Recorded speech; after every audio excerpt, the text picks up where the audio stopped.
ভারত পাকিস্তান যে যুদ্ধ শুরু হয়েছে, আমাদের দেশে অনেকে আশা করছে যে এই যুদ্ধে আমরাও সামিল হয়ে যাব বা আমরাও যুদ্ধ করব। প্রথম কথা হলো যে নবী করিম সাল্লাল্লাহু আলাইহি সাল্লামের প্রতিশ্রুত সেই ঐতিহাসিক মুসলমানদেরকে বাতিলের বিরুদ্ধে লড়তে হবে, জীবন দিতে হবে, জিহাদে যেতে হবে, এটার জন্য মুসলমান প্রস্তুত থাকতে হবে। মুসলমান কখনো ভীতু হয়ে জীবন বাঁচানোর জন্য আপনার চেষ্টা করবে এবং শাহাদাতকে এড়ানোর চেষ্টা করবে, এটা মুসলমানের কাজ হতে পারে না। মুসলমান সবসময় শাহাদাতের তামান্না তার অন্তরে লালন করতে হবে। শাহাদাতের তামান্না নাই, আকাঙ্ক্ষা নাই, এটা মুনাফিকের চরিত্র, এটা ইমানদারের চরিত্র না। তামান্না আমাদের থাকতে হবে যে আল্লাহ, মৃত্যু যখন হবেই, আল্লাহুম্মা ইন্নী আসআলুকা শাহাদাতান ফি সাবিলিক, ওমর রাদিয়াল্লাহু আনহু দোয়া করতেন, আল্লাহ আপনার কাছে আপনার রাহে শহীদ হয়ে যেন আমার মৃত্যু হয়, সেটাই আমি চাই। সাধারণ মৃত্যু আমরা চাইব না, এটা একজন ইমানদারের কামনা থাকবে। কিন্তু সাধারণ পরিস্থিতিতে আমরা যুদ্ধ আল্লাহর কাছ থেকে চেয়ে নিব না। শাহাদাত চাওয়া আর যুদ্ধ চাওয়া এক জিনিস না। দেখেন ওমর রাদিয়াল্লাহু তাআলা আনহু শহীদ হয়েছেন, একজন অগ্নিপূজকের খঞ্জরের আঘাতে নামাজরত অবস্থায় তিনি মারা গেছেন, এবং শাহাদাতের মর্যাদা আল্লাহ তাকে দিবেন ইনশাআল্লাহ। অথচ তিনি কিন্তু কোনো লড়াইয়ে মারা যান নাই, এবং তিনি দোয়া করতেন, আল্লাহুম্মা ইন্নী আসআলুকা শাহাদাতান ফি সাবিলিক ওয়াল মাউতা ফি বিলাদি হাবিবিক, আল্লাহ আপনার রাহে শাহাদাতও চাই, আবার আপনার রাসূলের শহরে মৃত্যুও চাই। কেউ কেউ মনে করতে এটা সাংঘর্ষিক দোয়া। শাহাদাত তামান্না করলে তো জেহাদের ময়দানে যেতে হবে, এটা তো মদিনায় তো জেহাদ চলে না, জেহাদ তো বাইরে চলে। আবার চাচ্ছেন মদিনায় মরতে, দুইটা কিভাবে হয়? আল্লাহ তাআলা দুইটাই দিয়েছেন, শাহাদাতের মর্যাদাও দিয়েছেন, আবার মদিনাতে মৃত্যুও দিয়েছেন। এই জন্য ইমানদার আল্লাহর কাছে দোয়া করার আছে, দোয়া করবে, তামান্না লালন করতে হবে, স্বপ্ন লালন করতে হবে, চেতনা ধারণ করতে হবে, না হলে ইমানদার হতে পারবে না। সবই ঠিক আছে, কিন্তু সুস্থ স্বাভাবিক অবস্থায় যদি কেউ আল্লাহর কাছে যুদ্ধ চেয়ে নেয়, সেটা কিন্তু কাম্য না। নবী সাল্লাল্লাহু আলাইহি সাল্লাম আল্লাহর কাছে আমাদেরকে নিরাপত্তা চাইতে বলেছেন, যুদ্ধ না। যুদ্ধ এসে গেলে করার জন্য প্রস্তুত থাকবো, তার জন্য প্রস্তুতি নিব, সবই ঠিক আছে, আলোচনা জারি রাখবো যাতে করে চেতনা শানিত থাকে, কিন্তু যেচে যুদ্ধ নিব না। আমরা আল্লাহর কাছে আমন, আফিয়াহ এবং সালামাহ এটা প্রত্যাশা করব। এবং সেই সাথে প্রতিটা এ জাতীয় বড় ঘটনা আমাদেরকে অনেক কিছু শেখায়, সেখান থেকে আমরা শিক্ষা গ্রহণ করব। আমরা সেখান থেকে বিভিন্ন আইব্রত, বিভিন্ন শিক্ষা এটা গ্রহণ করে আমাদের জীবনকে আলোকিত করব, সমৃদ্ধ করব, ইমানকে বাড়াবার চেষ্টা করব, এবং সেই সাথে মুসলমান হিসেবে অবশ্যই ইসলাম এবং মুসলমানদের কল্যাণ, বিজয় এগুলো কামনা করব। সূরা রুম আমরা পড়ার চেষ্টা করতে পারি, যাদের সুযোগ আছে সূরা রুমের শুরুর আয়াতের তাফসীরটা পড়ে দেখতে পারি। সেখানে আল্লাহ রাব্বুল আলামিন নবী সাল্লাল্লাহু আলাইহি সাল্লামের সময়কার সাহাবীদের মক্কায় থাকাকালীন সময়ে তারা যখন রোমানদের সাথে পারস্যের লোকদের যখন যুদ্ধ হয়েছে, তখন রোমানরা আহলে কিতাব হওয়াতে তাদের বিজয় কামনা করছেন মুসলমানরা, আর মক্কার মুশরিকরা ওই যে রোমান মুশরিকদের, পারস্যের মুশরিকদের তারা বিজয় কামনা করেছে।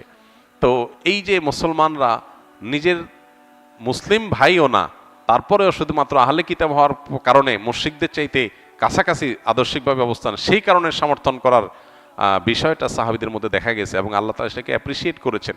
এখান থেকে বোঝা গেছে যে কোনো যুদ্ধ বিগ্রহ, যে কোনো ঘটনায় দিন শেষে মুসলমান এবং ইসলামের কল্যাণকামী হবে, বিজয় প্রত্যাশী হবে, তার জন্য দোয়া করবে, তার জন্য সচেষ্ট থাকবে, সেটা তো অবশ্যই ইমানের দাবি, সেটা আমাদের করতে হবে। আল্লাহ আমাদেরকে, আমাদের প্রিয় স্বদেশকে নিরাপদ রাখুন, গোটা বিশ্বকে আল্লাহ নিরাপদ রাখুন, সকল প্রকার জুলুমের আল্লাহ তাআলা অবসান ঘটিয়ে দিন। মুসলমানদের উপরে যে সমস্ত জুলুম চলছে সারা বিশ্বব্যাপী, কোনো কিছু না করে মুসলমানরা দোষী প্রমাণ হওয়ার আগে মুসলমানদের দেশের উপরে আক্রমণ, এই জিনিসগুলো থেকে আল্লাহ তাআলা আমাদের মুসলমানদেরকে হেফাজত করুন। আমাদের শক্তিমত্তাকে আল্লাহ তাআলা বৃদ্ধি করে দেন, বাড়িয়ে দিন। মুসলমান এবং অমুসলমানদের মধ্যে কোনো সংঘাত বা যুদ্ধ সংগঠিত হলে একজন মুসলমান হিসেবে আমাদের কোন পক্ষে থাকা উচিত বা করণীয় কি, এটা তো বলার অপেক্ষা রাখে না, প্রশ্ন করার অপেক্ষা রাখে না। একজন মুসলিম অবশ্যই মুসলমানের পক্ষ অবলম্বন করবেন যতক্ষণ পর্যন্ত মুসলমান জুলুম না করবে। মুসলমান যদি জুলুম করে তাহলে তার পক্ষে মুসলমান থাকবে না, কিন্তু মুসলমান যদি মাজলুম হয় বা মুসলমানের উপরে যদি জুলুম করা হয়, তাহলে অবশ্যই একজন মুসলমান সেই মুসলমানের পক্ষে থাকবেন। আর সাধারণ অবস্থাতে একজন মুসলমান অবশ্যই মুসলমানের পক্ষে অবলম্বন করতে হবে, এটা তার ঈমানের দাবি। আল হুব্বুলিল্লাহ ওয়াল বুগদুলিল্লাহ, আল্লাহর জন্য ভালোবাসা, আল্লাহর জন্য বৈরিতা, এটা না থাকলে ঈমান থাকবে না, এটা আমাদের মাথায় রাখতে হবে। অতএব পৃথিবীর যে কোনো প্রান্তে মুসলমান আক্রান্ত হলে আমাদের মুসলমানদের পরস্পরের প্রতি সহমর্মিতা হতে হবে, একটা দেহের মতো। নবী সাল্লাল্লাহু আলাইহি ওয়াসাল্লাম বলেছেন, মাসালুল মুমিনিনা ফি তাওয়াদ্দুহিম ওয়া তারাহুমিহিম ওয়া তাআতুফিহিম কামাসালিল জাসাদ, সমস্ত মুসলমানদের পরস্পরের সহমর্মিতা, তাদের পরস্পরের প্রতি আন্তরিকতা, এগুলোর ক্ষেত্রে তারা একটা দেহের মতো। একটা দেহের এক অংশ যেরকম কষ্ট পেলে অন্য অংশ সেটাকে অনুভব করে, পুরো শরীরে সেটাকে কষ্ট অনুভব করে, ঠিক একইভাবে মুসলমানরা কোথাও আক্রান্ত হলে আমরা সবাই কষ্ট অনুভব করব, তাদের বিজয়ে আমরা খুশি হব। এটা আমাদের ইমানের দাবি, এটা ইমানের পাঠ। এখানে যদি আমরা অতি উদার হতে যাই, হ্যাঁ, এখানে যদি আমরা ধর্মের গণ্ডির ঊর্ধ্বে উঠে তথাকথিত মানবিক হতে যাই, তাহলে সেক্ষেত্রে কোনো কোনো ক্ষেত্রে ধর্ম থেকে, দিন থেকে, ইমান থেকে খারিজ হওয়ার আশঙ্কা আছে। এই বিষয়টা আমাদের মাথায় রাখতে হবে। আমার মা জীবিত অবস্থায় আমাদের লালন পালন করতে গিয়ে অনেক কষ্ট সহ্য করেছেন। আমার বাবার অনেক অত্যাচার নির্যাতন মেনে নিয়েছেন।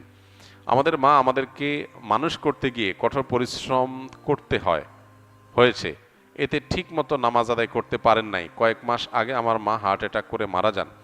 আমি তো জানি না আমার মা কতটুকু আমল করেছে। আমি যদি প্রতি রাতে সূরা মুলক পাঠ করে আল্লাহর কাছে আমার মায়ের জন্য দোয়া করি, তাহলে কি আমার মায়ের কবরের আযাব মাফ হবে?